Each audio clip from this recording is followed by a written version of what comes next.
অবশ্য সারা রাত জেগেই কাজ হবে। সারা রাত একটুও ঘুমাবে না?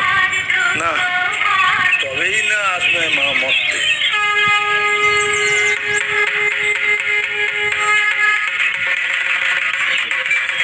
তোর কি মনে হয় তাও শেষ হবে আজকে রাত্রের মধ্যে?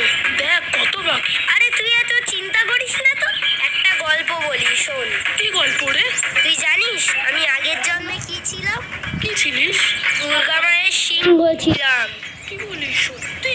হ্যাঁ রে, আমি নিজের চোখে অসুর বধ দেখেছি। কি বলিস রে? দেখ ভালো করে ওখানে সিংহটাকে, আমার মতনই দেখতে লাগছে না? দাঁড়াও ভালো করে দেখতে দে।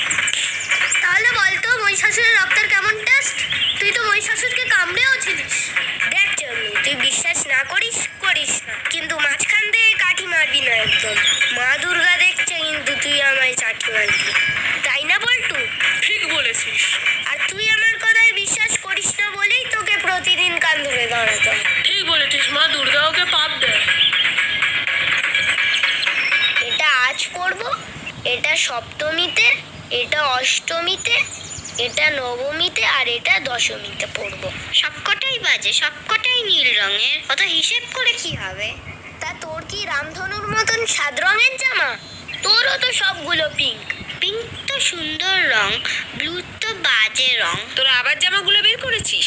আমি না দাদা, তোরগুলো আমি বের করেছি, মিথ্যেবাদী। পড়াশোনার নাম নেই, 1 সপ্তাহ আগে থেকে 10 বার খালি জামাগুলো টেনে টেনে বের করছে, কবে কোনটা পরবে ঠিক করছে আর ছড়িয়ে রেখে দিচ্ছে। তারপর আমি গুছিয়ে গুছিয়ে মুছছি। পুজো চলে গেলেও তোদের কবে কোনটা পরবি ঠিক হবে না। ঠিক বলেছ, দাও তো দুম দুম করে 2-4 খা।